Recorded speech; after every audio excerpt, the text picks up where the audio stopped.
of shots in. Yeah. Ugh. Yuck. Feels so good to be away from it. So, feels so good to not have that. My gosh, it felt like I was listening to a recording of myself speaking to Andy on our podcast, the UPD podcast, and I said something about alcohol, and I was kind of like thinking about it in my mind, and I can actually see myself kind of cringe just putting my head there, because it's like it controls you. Totally controls you. Well, it's like I was saying to Adrian too, we were talking about, she said I was having a drink like when I'd be on a business thing last year, and she said, and I didn't really enjoy it. And, and then she ended up realizing that she didn't want to do that anymore. But also I said, you look at the calories in it. I kind of look at it that way too. I'm like, I'd rather have my calories from something good. Wow, gosh, now. But see, you did think it was good then. I sure did. I did too. Wow. How crazy. I would prioritize that. Obviously in the end, I prioritized that over even rent. Oh, that was it. Like, I was happy as long as I had lots of wine in the fridge. Sure. Yep. I had this, I don't know that I've ever told you this. Ooh, this is exciting. Hey, Mom, we've been recording for a minute here. Will you tell everybody your name? Becky Werner. Becky Werner. Yeah. That's my mom. We're going to talk some stories today, friends. Welcome to Lofty Thoughts Plus. My name's Jonny Hanson, and these are my lofty thoughts with my mom. Ooh, this will be interesting. We'll see how many of the stories I tell are true. They're all true, of course. I wouldn't tell them if they weren't, because I'd get caught lying, and that sucks. I used to do that when I used to drink. Yeah. And we would drink, and gosh, we were talking about that. How long do you think... Oh, I was going to tell you about my resentment. So I'll tell you that first, and then I'll ask you yours. Because, I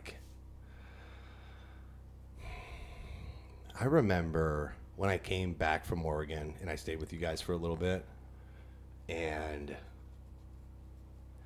the 500-pound, 5,000-pound, 5 million pound, who knows, elephant in the room was my drinking.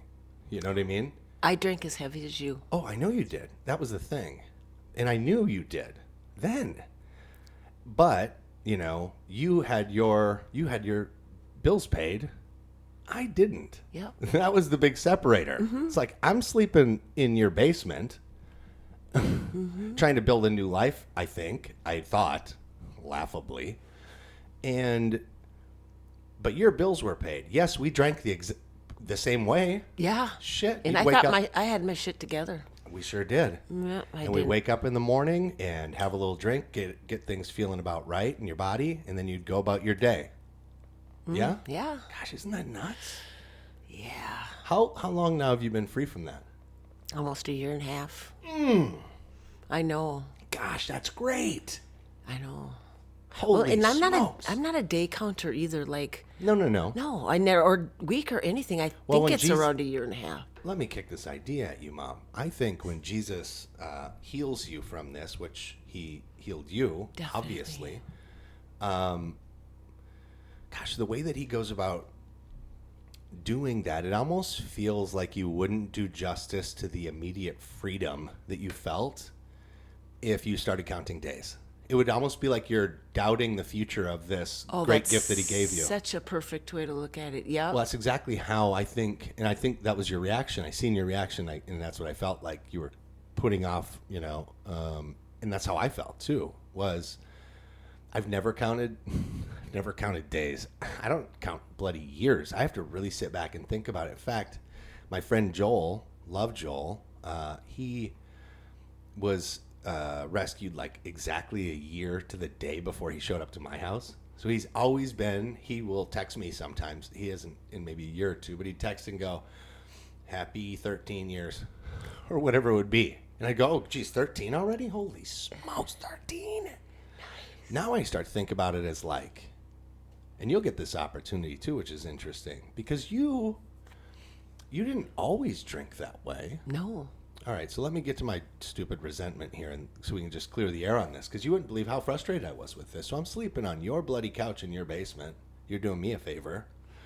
And I remember when you guys were like, hey, we got to figure this. You either got to stop or we got to get you somewhere else because this isn't working. And you guys could see it in me. It was so obvious.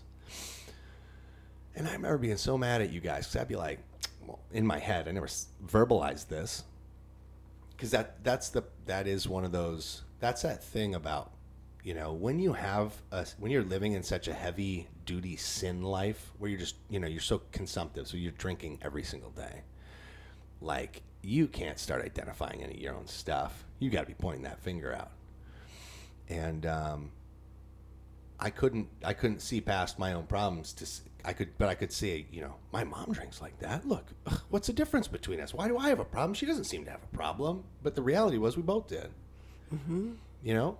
And the insidious thing about it is then once you have that, since you have that big fat sin in your life that you're doing all the time, you really can't be honest with people about other stuff too. Mm-hmm. And then you certainly can't put any ground rules out because you don't know if you can follow your own bloody ground rules because stuff gets a bit confusing sometimes too, right? Yep. Gosh, because sometimes you think you're level and then you go over the edge and then you lose a little time. I lost time. Yep. You ever lose time? Oh, yes. How bizarre is it that we continue to do that for such a long period of time, huh? I know. I watched you do it and I still did it. You know what I mean? So when do you think yours started? When do you think you really started to lose track? When we moved to Prior Lake. Is that right? So what year was that? Oh, I'm not sure. Okay. Tony was in, I think, 6th grade. Okay. Maybe 15 years ago about. Yeah. So you think for about 14 years or so, you did some pretty daily drinking at that point. Oh, yes. Yep. Gosh. I used to take a cup of wine to work in the morning when I worked at the bank. Every morning, nobody even knew. It was that great big cup. Gosh, I wonder if people knew and just didn't know what the hell to do. What do you do? What do you do with that? I don't know. I don't either. Every single day when I worked there. I had people constantly telling me. Everybody told me. I was telling Andy the other day about this very nice lady. I don't know if I ever told you about her. Stop me if I have, if you'd like.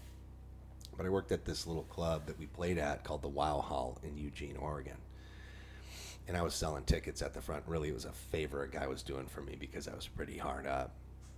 And he knew it, and he wanted me to keep a little dignity. He's a very nice guy. I can't think of his name off the top of my head, but he was a very nice guy. He gave me this job, just selling tickets in the front of the house of this place.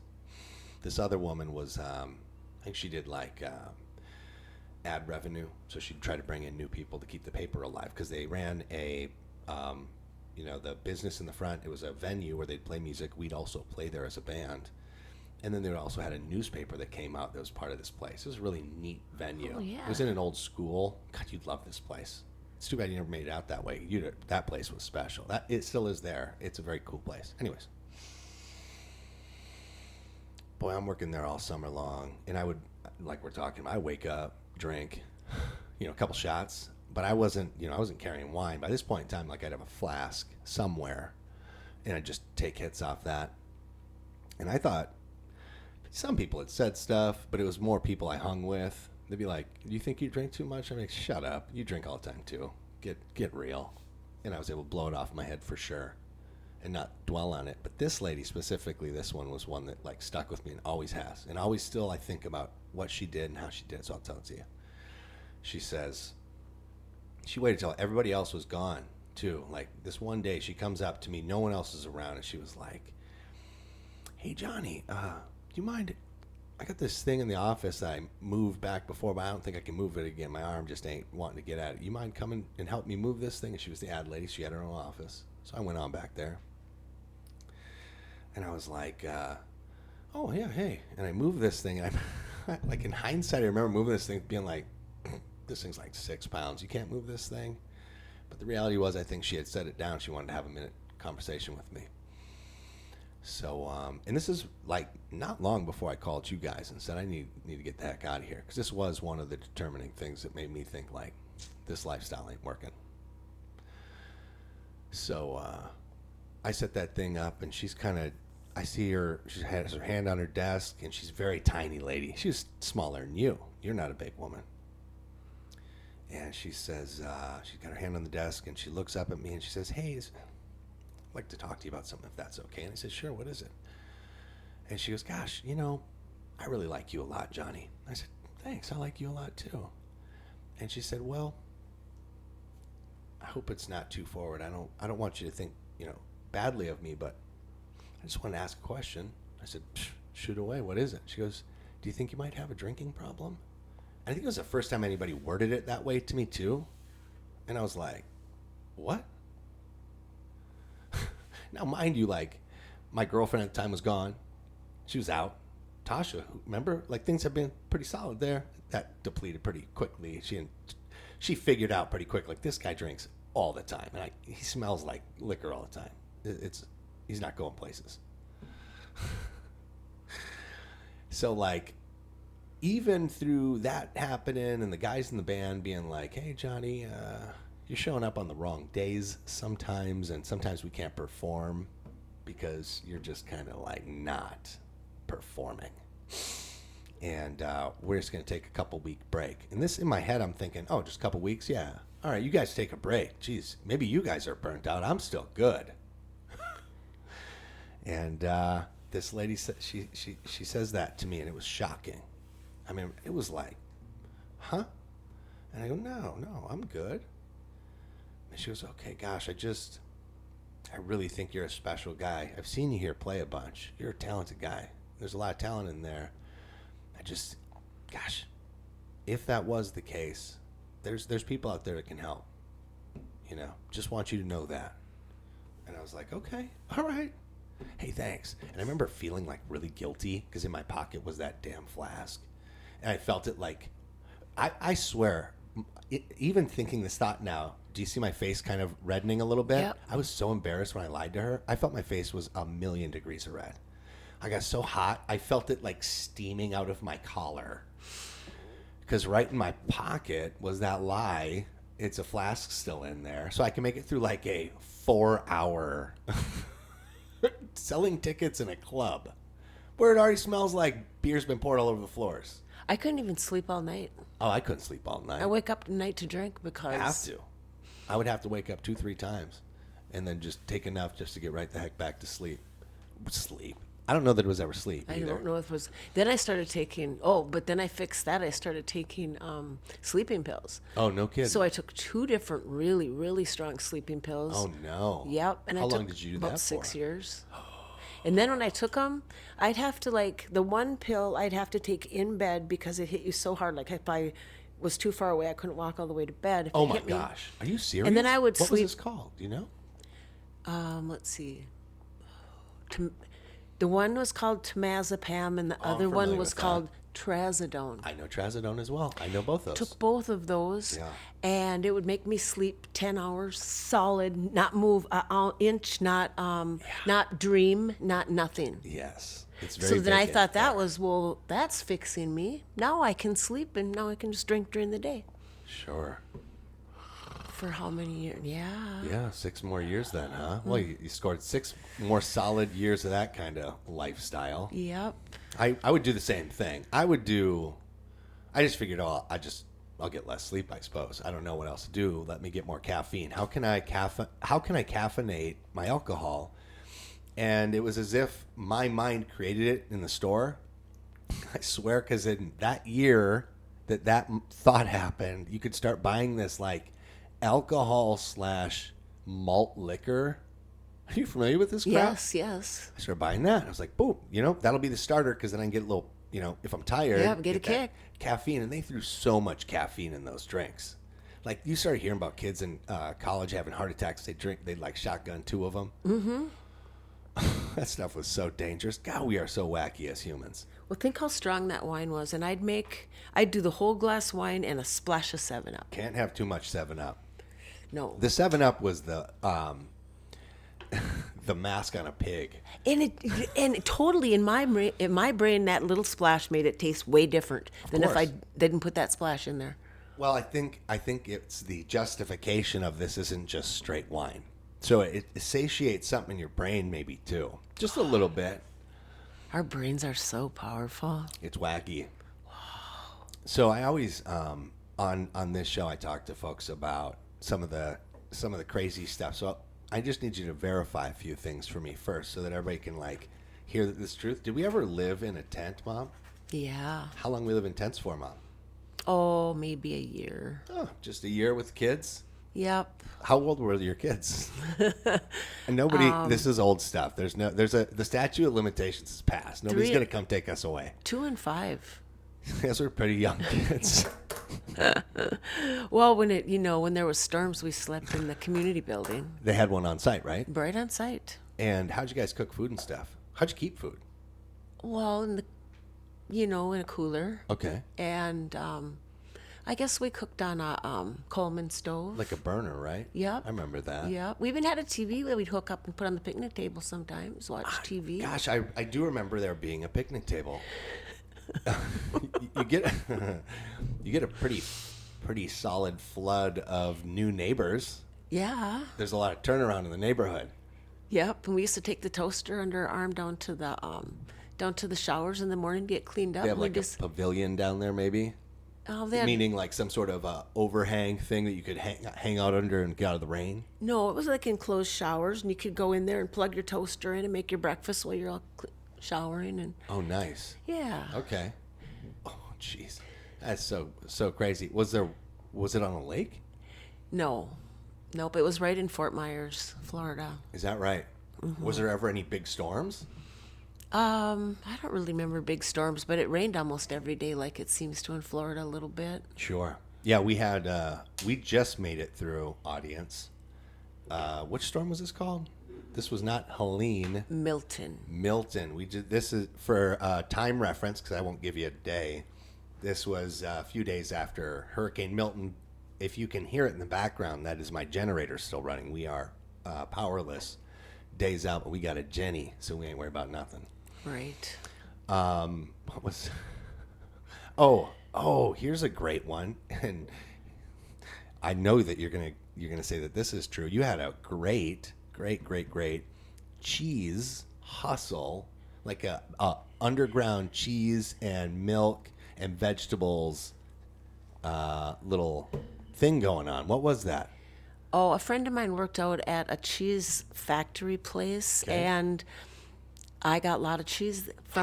How did you get it from them? What was the bargain there? Why would they just? Because they would want to sell that normally in a grocery store, but Becky's able to get some other way. How'd you get yours, and why? Well, so when new cheese would go out on the trucks, the guys would go into the stores and they would pull the old cheese off. Because of the date on it, right, Ma? Oh, a lot of times they'd just go to clean it and then put all new cheese out. Oh, And then everybody that worked at the factory could buy discount cheese, 50 cents a pound. 50 cents a pound? And I had a friend that worked there, and he was the guy that took care of all. When the cheese came back, he's the one that separated it, got it all set up for sale and everything. And so, For sale to the employees. yep. And so I would give him my list of what I was looking for. How'd you meet this guy? I don't even remember. Okay. Continue. And he would just I'd just leave a message on his answer machine of what I wanted. He'd drop off these blue plastic containers on my front porch full of stuff, and he'd just put a sign on top, like on cardboard, that said like how much I'd owe him. So he'd kind of lift them and go, oh, I think it weighs this much. And he'd guess. I got all my cheese free always. I made some money on the side, plus Yeah, you hustled that. all my friends in Le Sueur bought their cheese at 50 cents a pound. Did you get milk too? No, cheese, butter. I got free eggs, all the eggs I could ever use. How'd you get the eggs? Well, it was Same guy? It was Crystal Farms, so they had the eggs and the cheese both out there. So same guy, yeah. Okay. Didn't you have another person though that had some other product that you were able to work into this mix, or was it only ever that one dude and that one product? It was him, but it was Didn't you do wine or something like that too? No, that was Mr. Mansky. He's the one who taught you how to do wine. yes. All right, sorry about that. I'm getting Yep. those two caught. But I mean, I'd get Parmesan cheese and butter and margarine and cheese and pizzas. If pizzas didn't go out in time, he could bring me like a whole case of pizza. Oh, that was those close. pizzas were terrible. Were they terrible? Oh my gosh, they were so bad. No, who cares? They're pizza. We're kids. Yeah. We don't care. But as far as pizza goes, those were some of the worst pizzas I've eaten didn't in know my that. life. I would rather go to 7-Eleven, grab one off their little spinny rack today. Oh, really? Huh. Those things didn't have any flavor. It was like very thick. Remember how thick those things were? No. They were thick, and it was like 99% that thick cardboard crust, and then about 0.1% each individual other thing. So if it was like a supreme pizza, it'd be like 3 little tiny fragments of each thing. Well, I will guess that back then I didn't know anything about dressing up a pizza because No. nowadays I could make that good. Oh, I know you could. Yeah. What the point of that? If the time period in my mind catches, when you were kind of getting those pizzas, you'd leave them at the house because you guys were going out of town to the cabin. Y'all had up in the woods there, Yep. I suppose that's when it was, yeah. and you leave them for the kids, and it's like screw off, make some pizzas, eat, and bye bye, Johnny, Sean. Yeah, Find something to do. Be gone for the weekend. Oh, I didn't realize we were gone. We were gone a lot, weren't we? Who cares? We loved it. Nobody's. This You is did, not didn't ya? Yeah. Are you serious? It was fun to have mom and dad gone when you were that age, huh? 16, 17? Yeah. And I was like, I honored, as to the best of my ability, which doesn't mean all the time, clearly, I honored you guys' don't let anybody in the bloody house. Oh, yeah. Yep. And thankfully, Dad seen the clarity of a few years later saying, all right, you can have a couple of people over, always keep it small, nobody smokes in the house. Yeah, sure, of course. Yeah. And then I always did that. That was, because at that point in time, I think I would have I had probably a girlfriend and like a buddy and his girlfriend. We want to watch a movie. Mm-hmm. And I think Dad kind of seen the light on that. It's like, we're 16. We're certainly not wrecking your house. Yep. Yeah, that was pretty cool. What are some of the other thoughts I've brought up? That was part of part of your cheese thing, if I can, is like, that was kind of supplementary income for you guys. Times were tight back in the day. Yep. Oh, I know you're thinking of something else. I made pickles, and I sold pickles a little bit too. And Oh, you did? People loved. Oh, yeah. You canned them. Yeah, the ladies at the library, they called me the pickle lady. Oh, yeah. You were you worked at the lunch at the high school. You worked in the lunch area. I was a too, lunch right? lady. Lunch Yep. lady. But I didn't work at the high school. I only picked up my food at the high school, That's and what I it took was. it to the little school over in Henderson. That's what it was. I remember I don't know if we ever talked about this, but after you started working there, prior to that, I'm just some other nobody coming up to the line. Move it, kid. Shut up, move. Shut up, move. But once you started working there, even though you weren't on site, they treated me different. Oh, you're Becky's kid? All right. You want a cookie? All right. Oh, nice. Yeah. I didn't realize that. Yeah. Nice. One lady specifically. Gosh, I can't. Barb? Oh, Barb. Is She there a was Barb? so nice. Yes, Barb Bratch. I think that was for sure the last name. I Yes. remember it being Red a hair. candy last name and red hair. Yes. Yes. Yeah. She killed it. We're She would still then friends hook on up- Facebook. Is that right? Mm-hmm. You got a lot of Facebook friends. Yeah, from then. Yeah. Do you communicate with people on Facebook socially? Yeah, a little bit. Just like I'll look to see what they're doing, see if there's pictures of their grandkids. And Yeah. Yeah. And you put yours on there too, yeah? Sometimes, yeah. You got that figured out? Yeah. Okay. All right. What are some of the other things? You remember when I went down to John's house? John is my biological father. My mother was married to John for how long? 13 years. Long time. Mm-hmm. You guys were married for that long before having kids? No. How'd that work? We were together 4 years before we had you. Oh, geez, really? Took us 4 years to have a baby. Yep. Oh, wow. Gosh, I don't know that I've asked that in a long time. Maybe I did know that as I kind of contemplate it, but geez, hadn't thought about it that way. Wow. We wanted a baby so bad. We couldn't believe we weren't having a baby. And then I went to the doctor to get checked, and he did a check on me, and he said, "You're pregnant." Wow, just like that. I cried. You didn't anticipate. No. Oh, I cried all the way home. I think I cried that whole 9 months. I was so happy and excited. and then you just continued to produce a ton of kids. Yeah. Weird. Never a hard time after that. Nope. I had to just slip that one past. But every us. 2 years, and never took birth control. Well, yeah. And you're your brother is like what, 11 months difference between you?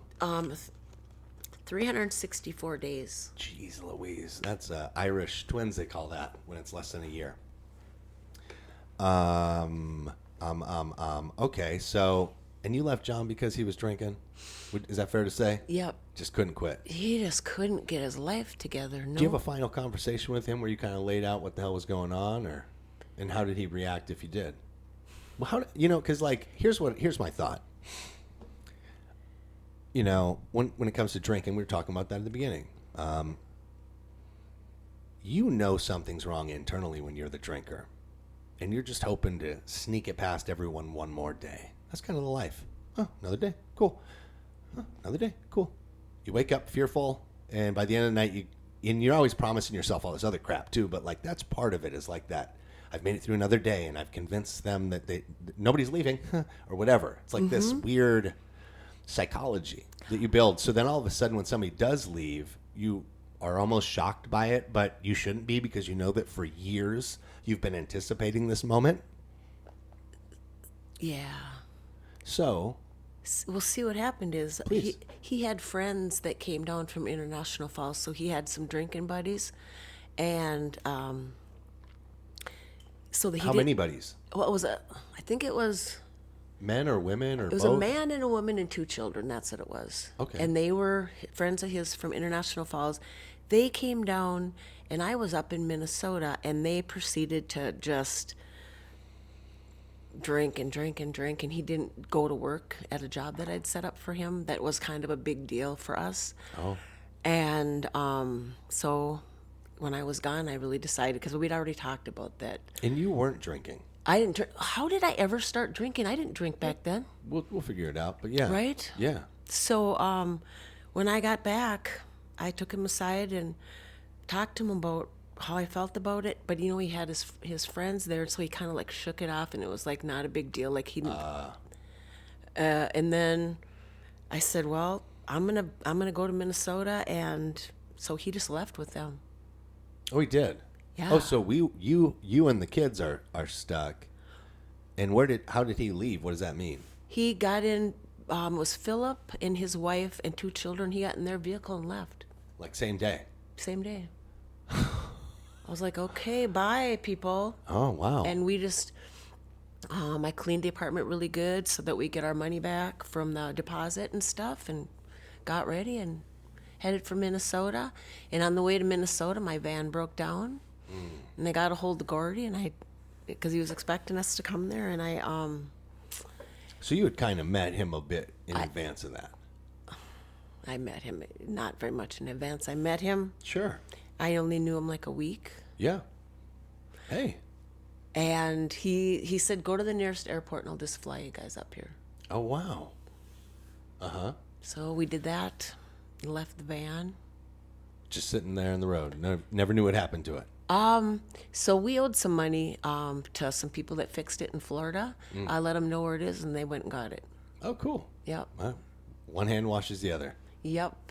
Huh. What'd John do then? When was the next time you spoke to this guy? Gosh, I don't even remember. Well, at some point in time, he convinced you to send your kids down there. Yeah. I don't even remember how we kept in contact. That is so strange. Because there wasn't cell phones back then. Oh, of course not. I remember sometimes he would call from wherever the hell he was at. That's the truth. I remember. 'Cause I was a little kid. Right. I have a pretty good memory for this stuff. I wished I had a better memory because I don't remember how we even had each other's phone numbers or Gosh. kept in touch. You probably gave it to his mom, or his mom gave it to your mom, or some sort of, chain mail. I bet it was through the moms, yes. Sure, of course. And now Everybody's going to reach out to their own mom. Yep. So, here's my thought. I brought this up before multiple times. So we're going to talk this one through. This is when you sent us down to hang with him. Do you remember how long we were going to go down there for? A week. A week. It didn't last a full week, did it? God, I don't Do you remember why it didn't? God, It was a long time ago, Mom. I don't. Do you remember? It was not great, right? Probably. Right. So I remember it pretty clearly because we were only there for a couple of days. I remember he had some girlfriend living there, but she wasn't around Or maybe you went for a weekend. Maybe Gordy would remember that better, but I don't remember how long you guys were going down there for. We were down there for a minute. I remember that, meaning a few days. And I think John had to work one night. He had to work overnight. This is how I remember the story. You tell me if anything sounds wrong to you. He had to work overnight, and his lady was out working too, maybe, or would be back at some point in time. And I remember John sitting me down. He had Cody watching cartoons, and he sits me down, and he's like, all right, here's the deal.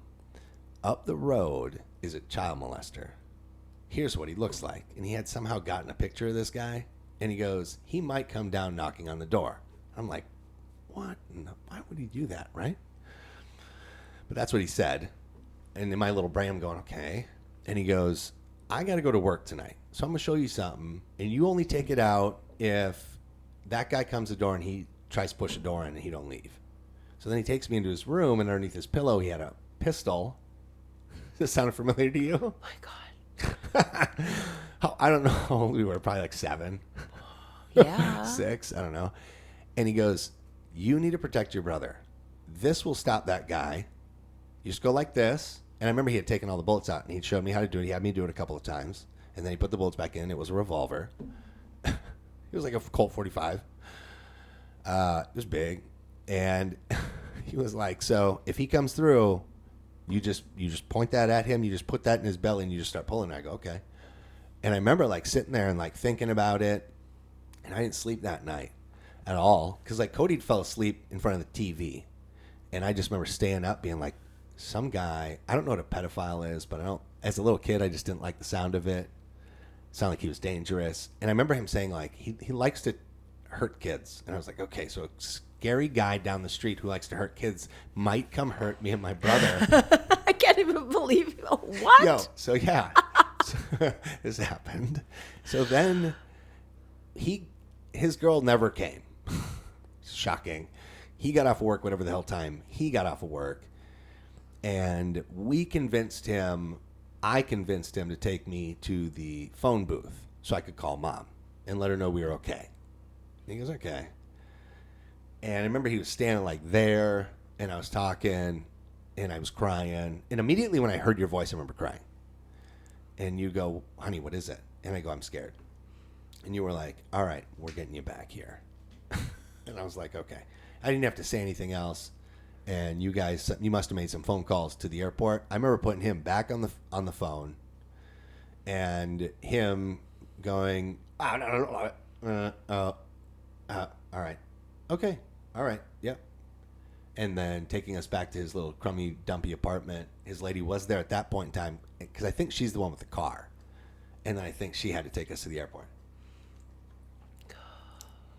So we were only there for a couple of days, and I remember getting to the airport and you guys came running, and I didn't even get my ID out yet, and they're like, oh no, there's no doubt that's her kids. Those are probably your kids right there, ma'am. The little ones, little blonde, little white, howly white kids. Right. Cutest kids at the airport. Those little night demons that scare anybody with brown skin. Look how white those things are. Get them out of here. Oh, they were so darn cute. God, we were so white. Oh, you see the pictures of us. We shine. Yeah, I remember that was the thing. Like, this was the thing. And so we're going to kind of transition to this next piece that I was thinking about. Was like,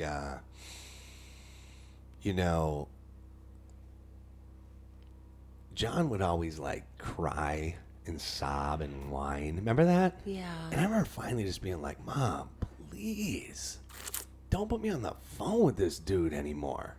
And the problem is he couldn't, it was all the drinking, obviously. It makes you too, like, you're all over the place. Your emotions you don't even have emotions. They're just these little shards of like red nerves that get poked on in one frame or another. And he would just cry and sob, I'm so sorry, I'm a loser. And I'd be like, what? Who is this guy? Why are you Dad's right there. He's nice, and he's, cool and awesome and stuff. And who's this? Why do I have to have a guy? Is this a man crying? I can't tell. I'm a child. please don't do this.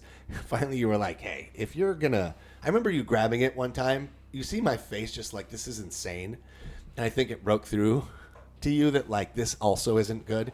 You wanted me still talking to the guy. That was your whole frame of reference. You should still have some sort of relationship with this biological father you have, who used to, according to you, be a pretty interesting, funny, smart guy. Yep. And then that stuff just wrecked him. I never met that dude, by the way. I never seen that guy down here. When I got down here, I seen like a dude who, had a lot of hard years, you could tell. Was super grateful for the grace that Christ offers. So he had that. Yep. But like a lot of that other stuff had just been wore out of him, man. He was just, that's so long. I know. And his journey wasn't, like He had a hard life right from the beginning. Is that right? Why do you say that? Because I don't know a lot about him. Do you? Don't you? Oh, a little bit. Okay. He never was like, his mom and dad were never together, and she was in some abusive relationships where he was the kid, and was Billy uncomfortable. was. Yes. He had a babysitter that was abusive, and Male or female? a female, and she would make him and his brother go like sleep down in the basement where it was really damp and there wasn't nice warmth and comfort, and this, he didn't like going there. She wasn't nice. Oh, he went to her place and then she put him down there. Yep. They had to stay there a lot because she wasn't a mom that was there for her kids. How does that manifest itself? What does that mean? Where's she going? Where was she? She just wasn't at the house? Was she a drinker? Would she go to the bar or something? I don't even know. Oh, really? Just don't know nothing about it. She just wasn't, I think maybe she was a drinker because she was married 3 times. I don't know, Okay. what her life was. But I know she had kids in all these relationships. And, well, she had Johnny first, and then she had Skip and Tim, and they both got taken away. She was pregnant with Rick then. Taken by who? Government? Yep, because she wasn't taking care of them, and she was, couldn't feed them. what we call today a whiskey tango, or otherwise known as white trash. Yes. Yeah. And so her sister ended up raising those 2 boys, and then she had Rick, so she had John and Rick. Yeah. Gosh, how many of those guys did I ever hear one from in my entire bloody life? I don't know. I mean, I've heard those names. Yeah. But it's never actually heard from any one of those people. I heard, I guess, one of them on the phone one time. I met Billy, obviously, when I came down here, and stayed with her for a while. She was a damaged woman. She was very damaged. Men abused her. She had one really great husband. Yep. And then that was nice, and God blessed her with that. But she had a couple other guys that were real bad guys that, did mean stuff. Would kick her down the steps. I know. Real Yep. bad Beat her things. Yep. And more, I'm sure. If those are things that we know, there's probably other terrifying and horrible things. Yes. So she was kind of that kind of a lady. She was just kind of like So Johnny, frozen in time. So Johnny was raised in a lot of that, your dad, and he struggled. Yeah. What do you mean by that? He struggled. So prior to the death of Sarah, I don't think. Did you know he has another? You know he had another daughter too. Well, you've met her. Yeah. I have. He potentially has other kids elsewhere as well. Really? I'm told by the oldest, Sean. Yeah. Wow, I did not know that. I think there's another boy and girl somewhere else. Oh wow. Something to that effect.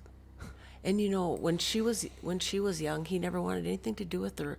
When Sarah died, I said, John, don't you want to try to get a hold of her? That's your daughter. We could have a daughter. But he didn't want to. Did he ever say why? No. Maybe scared. Yeah. Maybe scared he'd be rejected. I don't know. No, I mean scared that he was already becoming a failure. Maybe. Men are haunted by that. Whether you take the mantle of the leader of the household or not, that's how God designed us to be as men. And when you're not living up to that potential, there is a dwelling inside of you that is that is uneasy. Makes sense. And yeah, so if he's not doing any of those things, I mean, you just start feeling this like vacancy, and then you start filling that vacancy with other stuff because you're not, on the path, doing the potential thing.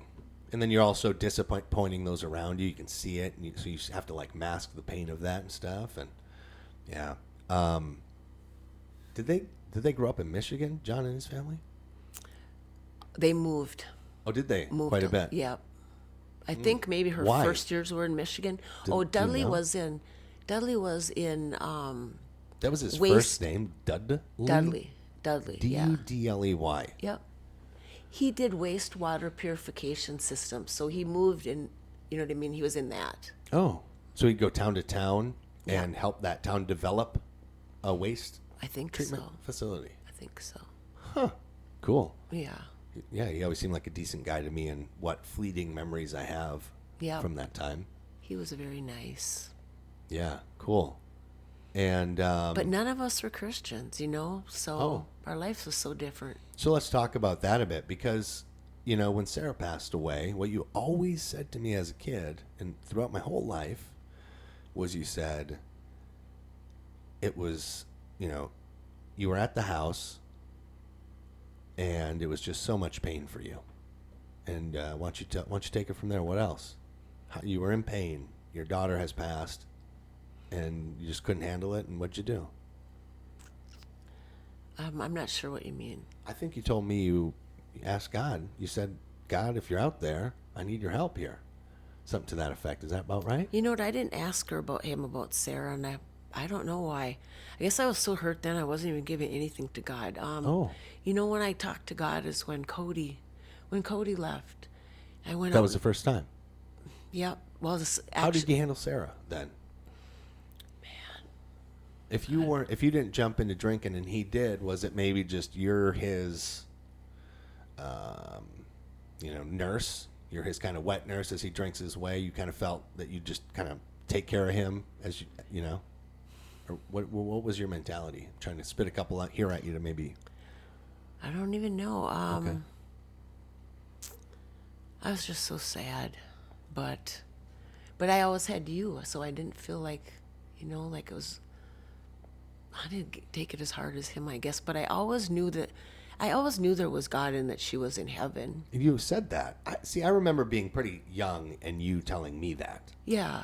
And there's really some of the only critical God memories I have. And specifically, I remember you saying something about you feeling the loss of her, it being overwhelming, and you kind of, gosh, I thought you said you went kind of in the backyard and you just kind of like called out to the sky like, I can't deal with this. I need you to take this away a little bit. I did that with Cody, and he did. I felt the Holy Spirit go through me, this breeze, and I felt like all the weight lifted of it was an unbelievable feeling. You're worried for him when he left, is that right? Yep. And he left because things weren't going great. He didn't want to go to school, and he didn't want to listen to our rules, and he wanted to do his own thing, younger than the age that 18. I mean, when you move out, you can do whatever you want, but, he didn't want to live in our rules, and so. It seemed to me when I was a kid, and I know that I catch guff, and everybody has a different memory, and that's totally fine. Everybody's allowed to have whatever memories of their childhood they have. Right. Mine are this. I remember Cody being a very intelligent child who always knew what was going on. And gosh, if he didn't have an affinity towards like aggravating everyone around, to like rile everyone else up against him to be the victim, then Yes. it's like he would like charge all of us up by like doing little face or behavior things or make a sound. I mean, he'd make a sound across the room and somebody go, hey man, can you stop doing that? Yep. And then he'd just do it. Yep. And then you'd yell from the thing like, hey, stop. And then he might stop for a minute or 5 minutes and then he'd do it again, just like to piss everyone off.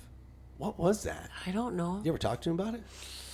No. I'd be interested to see if him and I ever talked, that'd be the thing I'd want to talk to. Oh, him about. definitely. I would chat with it. We don't chat much.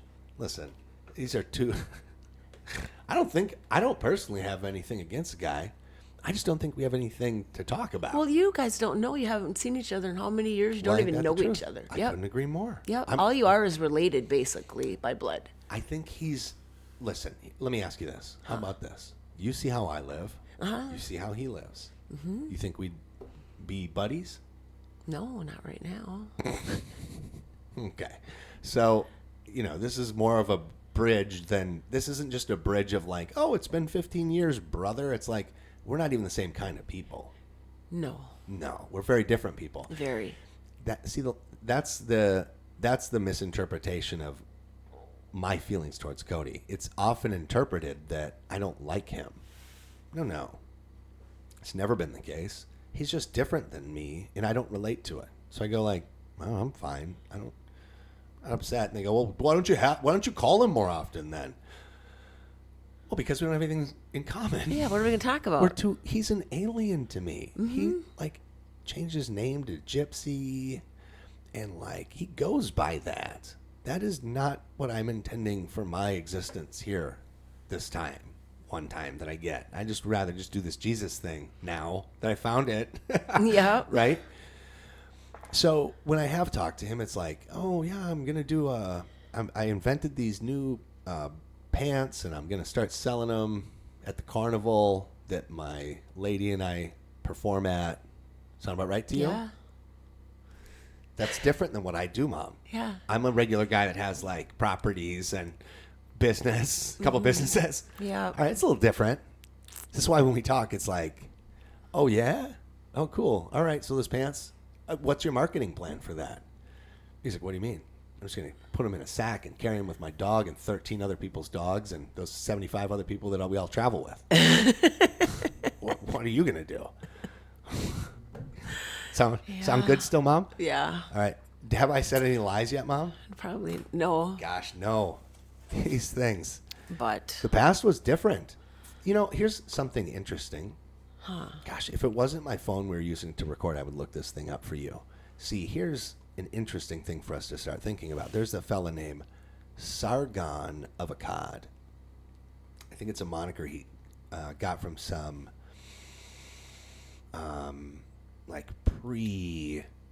pre-biblical character in some of these ancient writings that are found. Anyways, that's that character.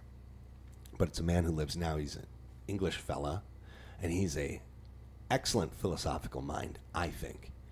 He's hated over there because he does not think that the government's doing a good job, and he thinks that people should reject their system. And he makes very good philosophical arguments. And I was listening to him today, and he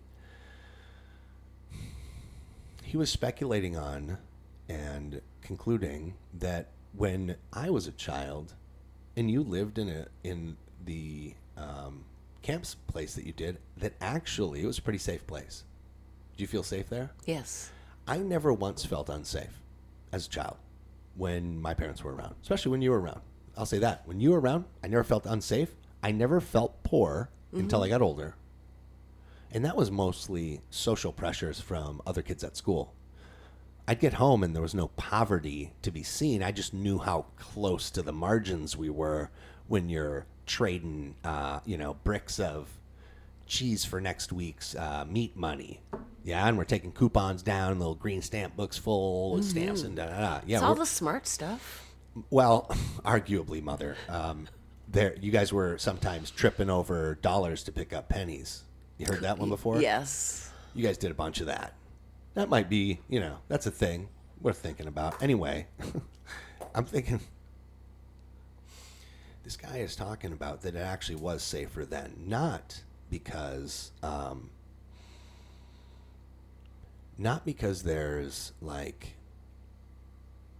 less. We haven't. Society hasn't become more violent per se, though violence is happening, and we see it more because there's videos everywhere. Everybody's camera's a video thing, so we can see more of it, which does create an unsettling amongst us. But also, he suggests that as societies are shifting, so we see mass migration happening all over the planet. Yeah. Yes. You see a bunch of people. You hear about it on the news. People are coming here, whether you're for it or against it. people are coming, both sides admit it. All sides admit we've received something like 4 to 6 million new people in the United States in the last 4 years. That's a lot of people. You know, the size of Orlando is only 1.2 million people. I bet the actual city proper is only about 890. So that's not a lot of people. So you're thinking like 6 Orlando worth of people have just appeared in our country. And that affects things. It definitely. And it affects things because there's a lack of communication. And then also, see, when people used to migrate here, it was more of a,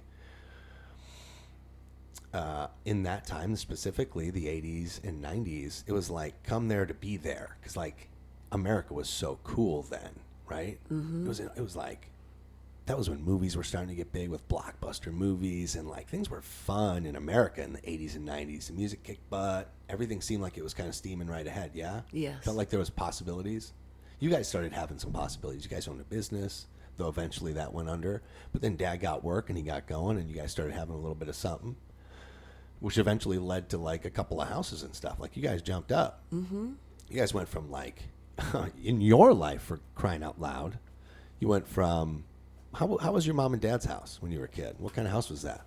Oh, they had a really nice big house. My dad built a beautiful house. But what was your dad's name, Larry? Larry. Yeah.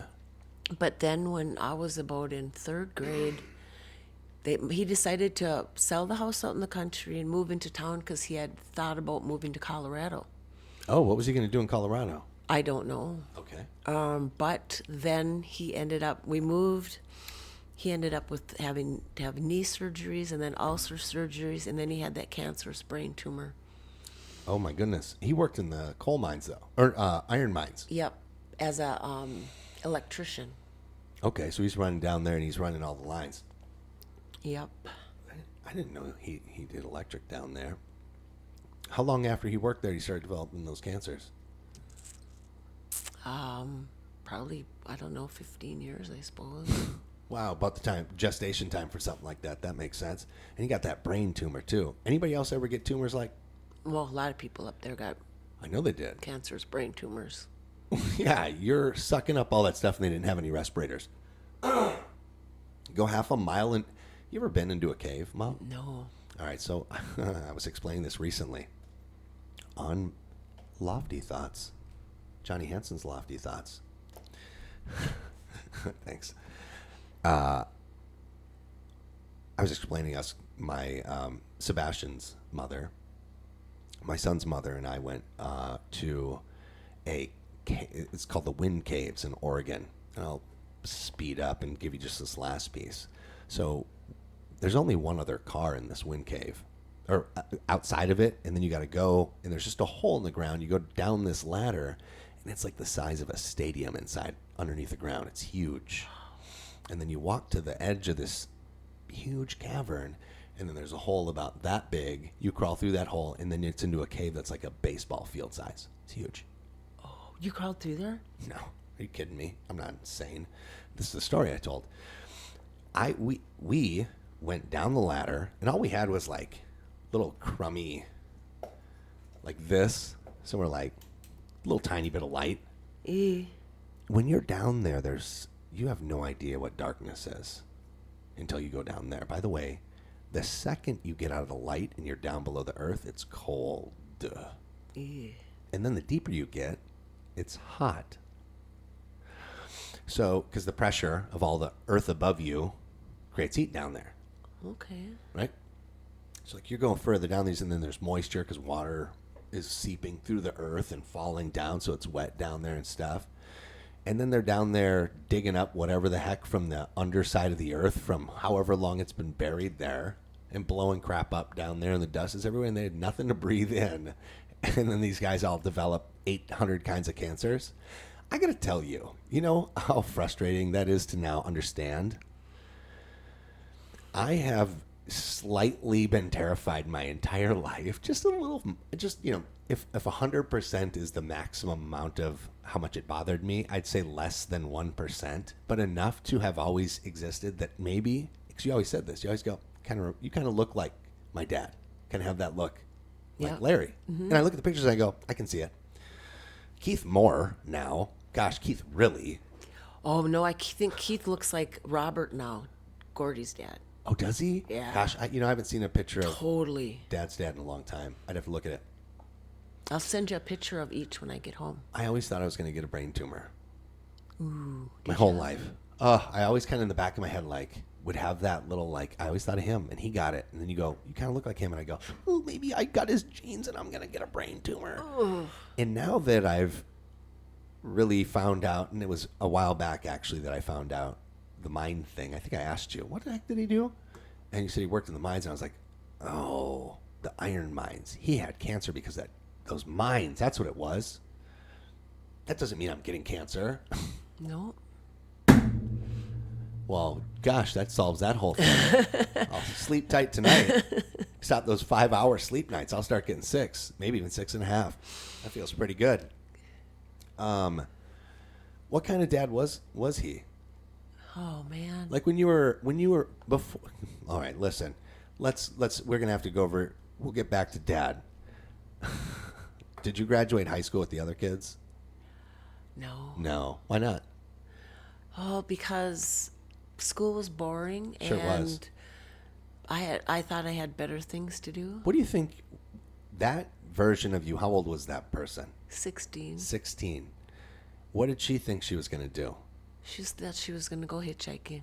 And do what? Where was she gonna hitchhike to? First off, anywhere but here. Anywhere but there. My mom and dad smoked cigarettes, very heavy. Oh gosh, I've told that. In the house, in the car, awful. And my brother and I, neither one of us would ever smoke. Windows rolled up. Car sick, always. Both of them just smoking. That whole thing would be full of smoke. We'd roll out of there green, puke on the floor, and then puke on the ground, and then he'd go, get on into the church, because we'd be dressed in our church outfits. Yeah. So good old cigarettes, yuck. I think I remember you saying that he was not much of a drinker until after he had that tumor removed. Yeah, I don't think he was a drinker, but You don't remember it from that prior. But he always drank a little bit, like Okay. Daily? I don't know. Interesting. Just worth. If you don't remember, it's no big deal. I don't. How about obviously we knew Grandma. Grandma passed away this year. She's with Jesus. Yeah. She was awesome. Yeah. God, what a special lady. Yeah. How was she as a mom when you were a young kid? Pre getting the heck out of Dodge and needing to see the world. Oh, she was always a nice mom. What does nice mean? I don't know. She make you lunches? Yeah. She tell you were pretty? Yep. Okay. She tell you were smart? Yep. Heck yeah. Yeah. You always told me those. Well, you didn't tell me I was pretty. I was That's why I told you never were felt handsome. pretty, guys. Yes, you always said you've always listen. Here's what let me clear something up. My mom always made me feel smart. You always made me feel smart. Dad did too. I've credited Dad a lot for, but I haven't credited you as much, and I will do it here in front of you. You always made me feel very smart. You always validated my opinion. That's very important. As someone who likes to flesh an idea out, people have to be patient to hear the whole idea. I think they're pretty good ideas when they usually get fully drafted in my head and come out. Things seem to work out when I do that. Yeah? Yeah. And it makes me a better storyteller. Just give me a little time. Let me breathe this story out. It'll be worth it. Be patient. And you always would be patient with me and just let me tell it. And then, in fact, you would then get me like good books to read so that I could be better at it. And you taught me how to read. And you'd get me those, what do we have, Winnie the Pooh? Those Winnie the Pooh series. Those were like long form books. We also had what was He-Man books. Those were long. Were they? Yes. What is long? Chapters, like little, Yes. like little chapters in them And instead of just were there pictures and stuff too? pictures too. Yes. Yeah, but I would read them. Yep. I remember reading pretty well, like a lot of, when raising kids, you're teaching them like the boat sailed. Jim sailed the boat. I don't ever remember learning that way. It was basically just reading entire paragraphs of whatever you guys handed to me. Yep. Because you like to read right from the beginning. Books, not Yeah. Yeah, I was that way too. I learned how to read real young because I You liked always it. read, so you set a good example for that. Do you realize none of the other kids read? What's up with that? Lindsay used to read. Sure. I don't know much. Keith only likes to read if it's Educational. Educational. And Yep. oh God, I'm so jealous. I would trade. Maybe. I would have to consider that maybe heavily. But you could be way more, if you can, look at my wife. She can read both now. She does both. Yeah. Does both now, but boy, she can read those technical books, Mom. She can read a technical book, and she's just a master at that book she just read. She's got an ability of that. It's off the chain. I could read a whole book and go up. What was I didn't that? get a whole lot about the Yeah. I'll should finish read on that Friday. again. I forgot it on Monday. right. Hold on, I gotta grab another water. Just a second.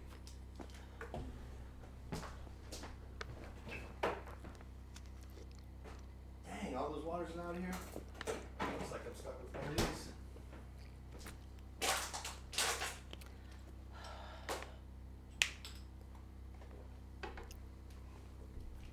I had to get fancy water. I try to keep those for the people that rent the place. Trying to use it on my own. Jeez, I don't even use my own expensive stuff. Try to keep the expensive stuff for the guests. Well, that's what I thought about those. I didn't touch those either. Well, I appreciate you. Thank you. You know what's funny? I had to tell everyone else, don't touch those. Because individually, everybody else went up here and went, ooh, and grab these out. There's a case of this. Hey, but you had these ones in there. Yeah, obviously those are the ones that we're supposed to grab. Thank you. It is obvious. I would say Yes. obviously, too. Very I'd obvious. second that obviousness. Crying out loud. Nope. Andy specifically. He went in and he spun the cap on one of these. And I go, hey, there's a whole case of the Publix waters in there. And he goes, yeah, but these ones are in there. And I go, you're not drinking that. And he put the cap back on, stuck it back in the fridge. I go, no. Dude, you got to drink it now. No guests can come and they're going to open it and it's already open. They'll think I did it out of the sink or something, goofball. It's yours. Don't do it again. I'll break your fingers. Right? I threatened you. It's still a threat, buddy. I will hold you to the fire. So now it's worse because now I've given it time. These nails. Jesus and you will be the two that could tell us how this feels through the hand. Andy and Jesus. All right.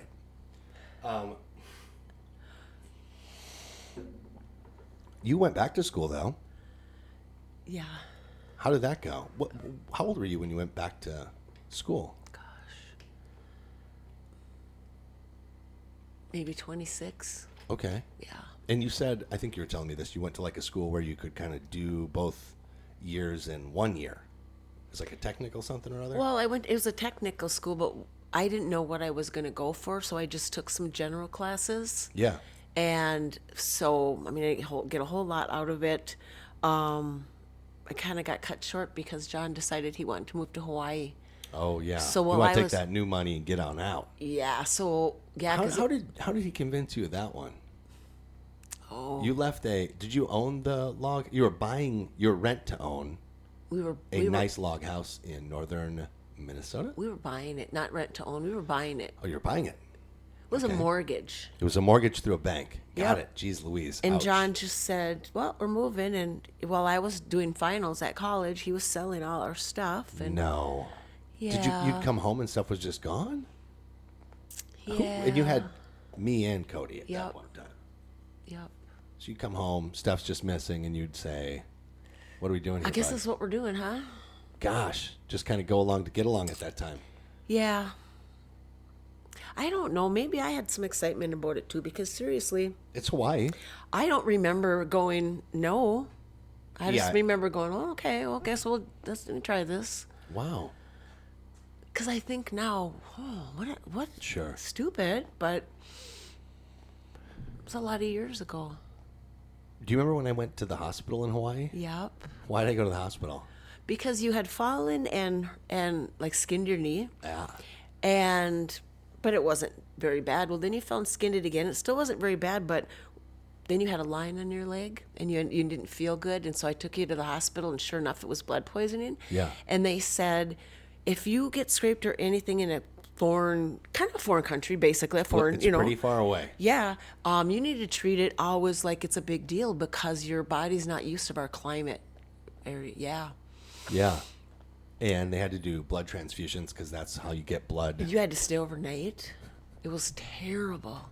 And then I stayed so late that there was no buses back, so I hitchhiked back to our place. You did a lot of that.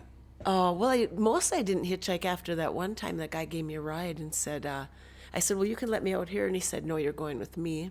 What'd that guy look like? Oh, I don't remember. I just know that, White guy? yeah. It would have to be. I just How know old were that you? he had to, 18. Did I you know hitchhike thereafter still? Or did you No. take a little break? That's when I quit. And you haven't done it since? No. Smart. Yeah. He had to stop for a light, and I jumped out and ran. So let's back up on that. I want to kind of hear that story a little bit better. So where were you at? Duluth, Minnesota. Oh, wow. Okay. So you're up in Duluth, Minnesota, and you are what, at the grocery store or something? I don't know. I was hitchhiking downtown. I guess I was going towards the east end from Okay, the so west you're leaving end. your house and Yep. heading out for the day, Yep. maybe, and stick your thumb out, boom, somebody pulls over, Gives me a ride. you hop in the front seat. Yep. That's how that's done, I think. Yep. And you're just shooting the breeze with this fella? Yep. Shooting a breeze, and then they said, "Well, this is where you need to let me out." Yeah. And he said, "No, you're going with me." And I'm like, "What?" And all of a sudden there was a light. He had to stop for it. There was a couple cars ahead of us, and I was able to jump out and run. How, so from the time he said, I don't think so, you're riding with me, to the time you popped on out of there, how much time passed between that, do you think? A minute. Smart. That's the thing. Not even a minute. Yeah. I've talked to these, taken some of those tactical classes with some fellas I know, some guys that do stuff. And that's one of those things, it's like, react now. Yeah. It didn't take me very long. I was like, nope. It's React now. Don't wait. There ain't going to be a later. yeah. That's somebody trying to create distance. Do it now. So it's so smart that you had that in you. Gosh, wow. Scary. Yeah. It was And then, very scary. And then you went and made a phone call and somebody you knew picked you up or what? How'd that work? we didn't have a phone. Shoot. So I went to. You got kids at this time? No. No. 'Cause yeah, okay, sorry. I went to a restaurant and I sat down and I had a cup of coffee and I sat there and I just waited till I was chilled out enough to go home, and then I went and walked home. You walked? Yes. How far of a walk you think it was? Maybe a mile and a half. Oh, nothing too major then. Yeah. Not real bad. And then you told John about it? Were you guys together at that time? Yep. What'd he say? Probably shouldn't hitchhike anymore. Thanks, buddy. All right. Any other crafty ideas, buddy? Boy, that sounds pretty scary. Yeah. So back to this blood disease thing. I remember it pretty much the same, but I do remember it. And you can correct me if I'm wrong here somewhere. I remember we had a mattress on the floor. Yep. And I remember waking up and I was looking at the ceiling.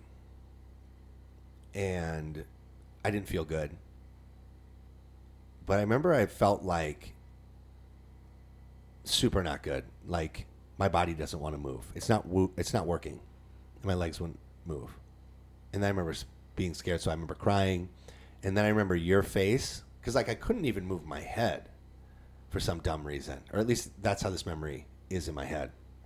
But the cool thing is like I could move my eyes plenty, and I seen you come into the space, come into the sphere of my vision, and then lean over me, and you go, "It's gonna be okay, buddy. We're gonna take you right to the doctor right now. It's okay." And I remember you like bundling me up, and then carrying me out, and then us getting on a bus. Right? We rode the bus Yep. to the hospital, Yep. and then I remember they had to poke my arms first. But then they ran out of being able to poke my arms anymore, and they had to do my feet. You remember the feet? I remember that being pretty awful. No, I remember being don't. pretty scared. Because I think, how old was I? 5, 6? Yep. 5, 6, right in there. 6 probably. They had to hold my feet down to do that as a kid because I didn't want them poking those little... I don't know what they were doing in the 80s versus maybe what we do today. but that's a distance between, that's decades. It feels like maybe it's just because you're small, but like those needles felt 10 times bigger and 10 times longer. Yeah. Felt like they stabbed it right through your heart twice to make sure they hit it. And gosh, I remember being so scared of that. And I do remember being there for a couple of days, not just one day. I remember being there for like 2 days, maybe, or more. Yeah, it might have been like a couple days. And I remember as I started feeling better, they brought in little. At one point in time, they had an ice cream, and it was the one where you could flip that bugger open and then scoop it out with a little wooden spoon. I remember having that. I remember that being pretty cool because I don't think we had ice cream. I don't think I was allowed sweets when I was right. Well, Weren't we kids that like you didn't allow sweets until one of the aunts spoiled it or something like that? Well, I didn't buy candy. You guys thought, so you thought that candy was like, Dehydrated banana. yeah, Crisps. stuff like that, yeah. And so you were at my friend Pam's, and you were 5 years old, and I came to pick you up, and you said, I had pop and candy at Pam's. I go, oh, you did, huh? She goes, over. I guess he's never had that before. And I go, well, no, but he has now. Who knew that Pam would be the first contributor to severe alcoholics addiction problem? Thanks, Pam. Appreciate it. Jeez, thanks for getting me started on all those good things that I so desperately needed. Pam, we got some talking to do. Yeah, boy, that was scary. Just you had to take me on the bus. What do you think you told people when the kid was crying and freaking out? Just like, he'll be all right. Just, shut up. You're embarrassing me. Oh, no. Hey, you know what we never talked? You know what we talked about on the phone, but we haven't talked about face to face. I mentioned this to you. I've been working on and have been, I think, being fairly successful with my anger. Because I think we talk. See, I always assumed in the back of my mind that my anger came from John. Maybe John was angry. I never knew him, so that would be the conclusion. That I don't have this vast wealth of my mom being angry at me in my head to pull from. So I'm going like, where would this anger come from? And I didn't, we didn't have a lot of family around. I can't say, oh, Uncle Jim was real firebrand. Maybe I'd take after Uncle Jim. Because that just didn't happen in our house, right? Mm-hmm. We were pretty much just kind of our household. We didn't have a lot of family stuff then. Right. Okay. And so I said to you, I said, God, do you ever get that?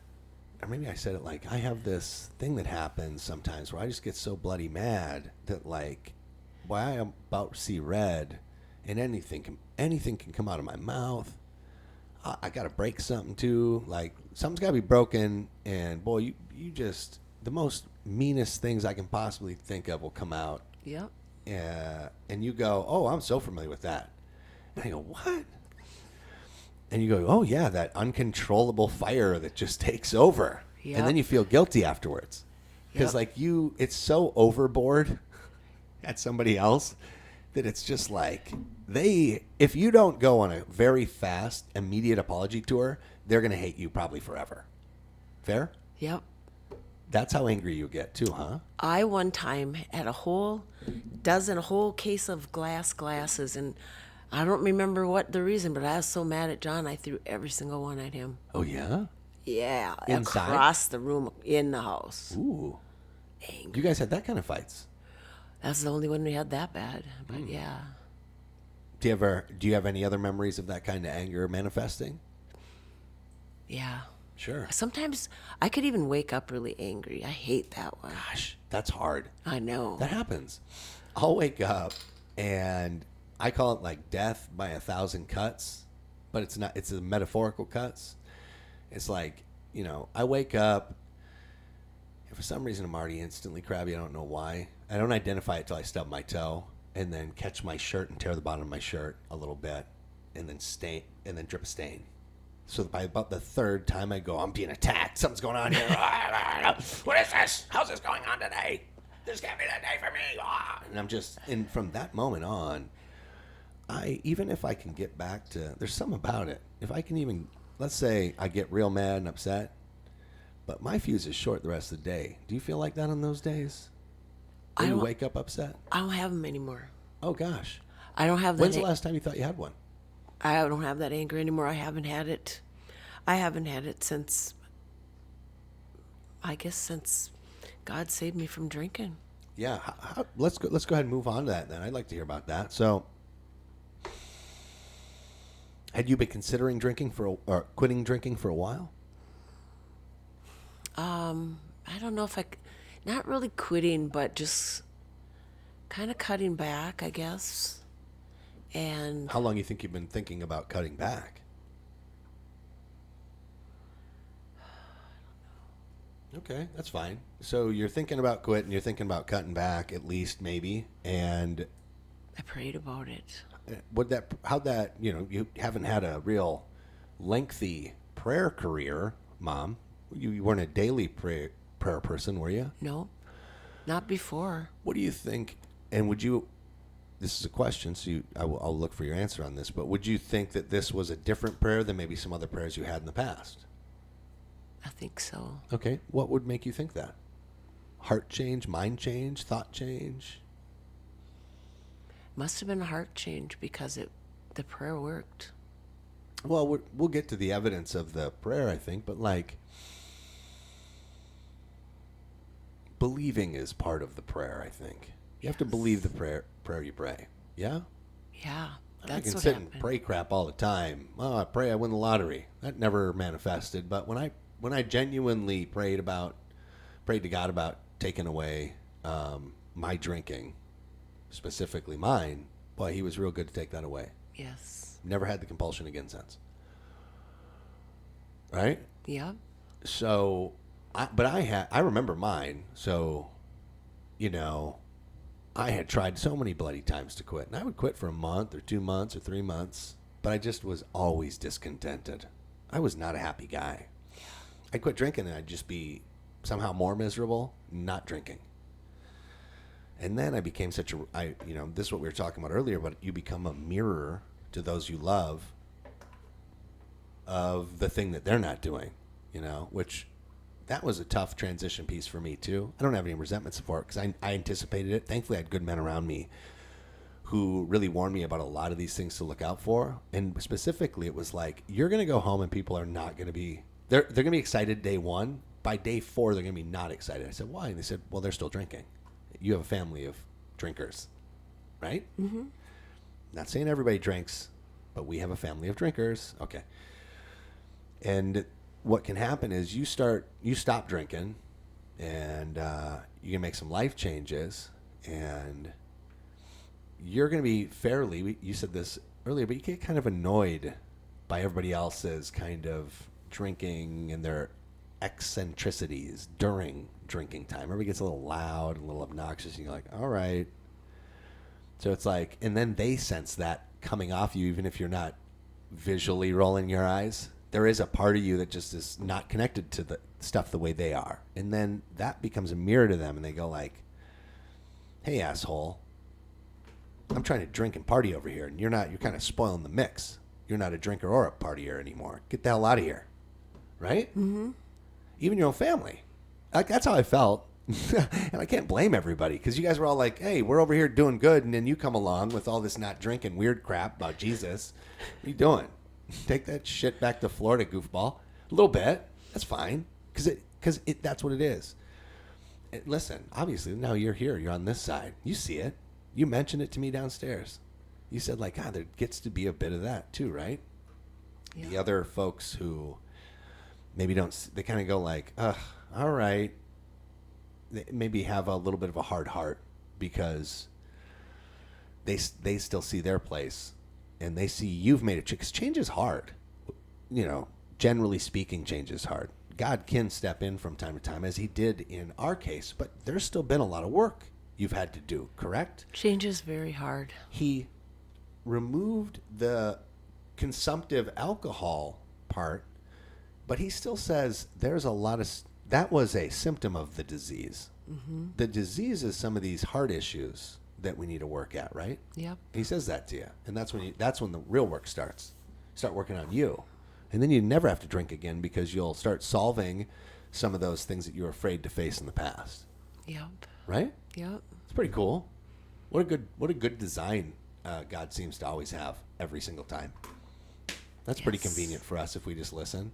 Yes. Well, this wasn't so bad, was it? This is an hour and 20 minutes already. Can you believe it? No. How freaking fast does that go? I'm trying to think if there was anything else I wanted to ask you about. Any other thoughts you're having about stuff? What do you think of the place? Don't give anybody any locations. We don't need blasting out specificities. But what do you think of the place? I love it. It's beautiful. It's fun, right? Yes. All the animals are pretty cool. Chasing the pigs. Oh my gosh, that was a pigs lot. got out. Hurricane. Pigs got out. I was so tired last night from chasing pigs. I think I went to bed at 6:30. and I woke up I at watched you walk past me at 6:30, and you go, "I can go lay down," and I go, "Yeah." You go, "Took it out of me today." Yep. And then I didn't come in the house till about 7 this morning. Well, I poked my head up here at 5:30 because I had to grab something from the thing over here, and you didn't even. You didn't shimmy nor shake. Oh, You I was just sound laid there. asleep. Yep. Because I was awake at 10 to 5 and I didn't hear you, so that means I fell back asleep. Yeah. Good. That's great. I'm so glad that you feel that comfortable. Isn't that nice? Oh yeah. Boy, that's cool. Yeah, I think we kind of hit all the little angles. You do like cannabis, though. Not very much. Yes. Clearly. I told everybody the story of your arrival. Oh, I called it the yeah. getaway. A little scary. That was a close call. Probably won't travel with marijuana anymore. She definitely. Hey, legal beagles out there, people that care, officials that might have an idea, police, and all those who enjoy the show, welcome. Thank you. She's just joking. She'd never do anything like that ever again in her bloody lifetime. Right, Mom? Right. Never. Even if she did, she wouldn't. She wouldn't. She's not going to. All right. Thanks, everybody, for joining us. This is my mom. Mom, say goodbye to everybody. Goodbye. All right. We had a great time today, I think. Yeah? Yeah. All right. Well, let me just pray us out. I pray that you guys all have just a deep and fulfilling relationship with Jesus. And I pray that he blesses you all the days of your life. Have a great rest of your day. Take care, guys. Amen.